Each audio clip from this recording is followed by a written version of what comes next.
Okay, so this is my recap of this. Because it's really crazy. And I really need to address some fans. I really need to do that. Let's start here. We're going to go with the controversy last. Let's start with Amanda. And I'm only doing the championship fights. Let's start with Amanda Nunes versus Megan Anderson. I knew that this was going to be a murder. I mean, I knew that this woman, come on, man. Come on. Megan Anderson moves like she has an Iron Man suit on. Like, she's incredibly slow. I knew once I saw her beat Felicia Spencer beat her in the first round, and then Felicia Spencer fought Amanda Nunes, and that was one of the most brutal performances that didn't end up in a knockout. Because I don't think that fight ended up in a knockout. I'm pretty sure. That was absolutely brutal. That was the most damage I've seen somebody take without actually just like giving up. So I knew this wasn't going to happen. I knew that. I said she's going to get dominated. Got her out of there the first round. I do not want to see Amanda Nunes fight Shevchenko for a third time, because both of those two fights were boring. Shevchenko didn't want to come forward because she was scared she was going to get taken down. Amanda Nunes didn't want to come forward because Shevchenko is so fast and so brutal with her strike. It's like, this is just comes into a very, very, very intricate, boring point fighting contest. I don't want to see that a third time. I don't. Especially since Amanda only won twice. And I already won twice. And I'm in the minority for the second fight. I don't think Amanda lost the second fight. I think it was close, and I think, yeah, you might have not liked her method with the little soft pity pat low kicks, but she won that fight. But I do understand I'm in the minority. Okay, so that one was over. Now we have Israel Adesanya versus Yall Wachowicz. Okay. Here's the thing, Israel. Like, you're one of my favorite fighters, but I gotta take something back. You're not ready for John. I'm so glad that fight didn't get set up. Like, you're not ready for John. You're just not. So let's leave the John Jones business alone for a minute. You're not ready for John. Because first of all, Jan was keeping up with you in the kickboxing type style. For those 3 rounds, he won one of those rounds, and the other 2 were close. So it's not even like you were dominating him in terms of kickboxing. Do I think you were outstriking him? Yes. Were you dominating him? No. And then he took you down and basically just laid on you. Now, I love Yall Wachowicz. I love him, but him and John Jones, that's a whole nother level. Israel, you're not ready for John Jones. So just leave John Jones alone for a little bit. I never thought he was gonna remain undefeated. Leave John Jones alone. Go defend your middleweight title, I believe. Go defend your other one, and just leave it at that. Just leave it at that. Go do some more ground training, because the way you were looking against John, bro, if you had fought John Jones, he probably would have submitted you in the first round. He probably would have, if he wanted to wrestle. Now, the thing with John Jones is sometimes he just doesn't want to wrestle, which is weird. But if he wanted to wrestle, he probably would have beaten you in the first round. He probably he probably would beat you in the first round if you guys fight. So let's chill on the John Jones talk. Go back to the drawing board. Wrestle, wrestle, wrestle, wrestle, wrestle. I don't want to see somebody just take you down and just be able to just lay on you. Even though he is much bigger than you, come on. Daniel Cormier was, while you were doing it, Daniel Cormier was like, he's using the wrong technique. He's doing this wrong to try to get up.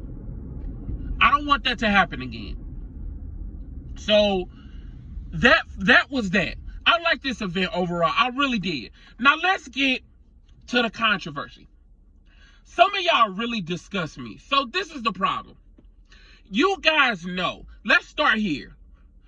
If you've been following MMA for as long as I have, which is a very long time, following the UFC for as long as I have, which is a very, very long time, There are, and I'm not talking about Petr Yan. I am not talking about him. I know he is not one of a scumbag, but there are scumbags that have came past the UFC and that have got pretty close to winning the title.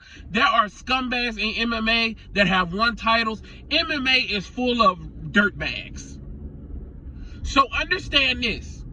If they make the rule that if you do have an intentional knee that looks like that the worst it could be is a no contest, that's not a punishment to the person that has the title, because they still get to keep the title.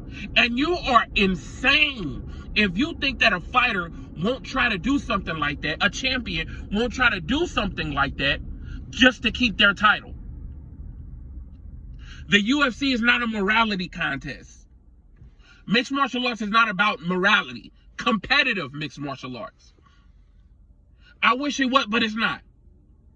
So when you make up a rule like that, or when you change a rule, you can't just say we're changing this rule because of this fight. You have to think about all the fights after that. You have to. So you have to make some type of consequence. The man had his knee down, and the referee said downed opponent. And here's my thing, y'all. Now, I know there's kind of a disconnect with the language, but you know the rules. Your corner knows the rules. So when guy's telling you just punch, it seems as if the other guy is telling you to kick. I don't know if he was saying you kick you in the body, kick you in the head, but then you give him a vicious, hellacious knee. And this is just not a regular knee. This is a knee from one of the best strikers in MMA. He gives you a hellacious knee. And it looked like you were concussed. Now, I heard somebody say they saw the medical report and said he wasn't. I haven't seen the medical report. To me, it's really irrelevant. Because y'all see my story time. Taken from somebody who's fought somebody he wasn't supposed to be fighting and damn near got knocked unconscious. Like, if you want to see that, if you want to hear about that, go watch my story time. I believe everything Aljamain Sterling was doing. Just because you don't have a concussion, that don't mean you're not going to be woozy for a long time. That don't mean you're not going to have vertigo. That doesn't mean you're not going to have any of that. So let's relax. And what upsets me about this is people are saying he's acting. He's acting. Like, what are we talking about? What are we talking about? This isn't the problem I have with certain MMA fans. We want people to fight to the death. If you're not dead, get your ass up and keep fighting. It shouldn't be like that. It shouldn't be like that. What did y'all want? For the people that said, what did you want him to do? Did you want him to get up and because unless you wanted him to get up and keep fighting even though he was woozy, may have been concussed? What did you want him to do? If you say he was faking, do you want him to get up and finish the fight? Okay, well then how quick did you want him to get up and finish the fight? That sounds ridiculous. Everybody knows, and you're saying he's acting is not, it makes no sense. Aljamain Sterling is not a moron. He knows if he wins the title that way, nobody is going to respect it. Nobody is going to appreciate it. He's not going to get any extra endorsements. He's not going to get any extra money. And he's going to have to fight Jan immediately. Everybody's still going to look at it as Jan's title. So what does he gain from acting? You cannot just tell me, oh, he wanted the title. Why would he want the title in that way? It's not going to benefit him anything. So let's chill out with that. That man took a knee that really could have knocked him out. There has to be a consequence. A no contest is not a consequence. I still get to keep my belt. Like, come on, regardless of who's winning and who's losing, you have to have a consistent rule. It might not apply to Jan. It might apply to Joe Schmo, who ends up winning the featherweight title or bantamweight title, whatever, and starts to get dominated and decided he's going to cheat to keep his title. Look up these people and their character in mixed martial arts in the UFC. There are some complete, you know, if you watch UFC. So let's chill out with that. Let's chill out with that. So that's my recap. I don't want the video to be too long. Like, comment, and subscribe. Let me know what y'all think in the comment section, and I'll holler at y'all later.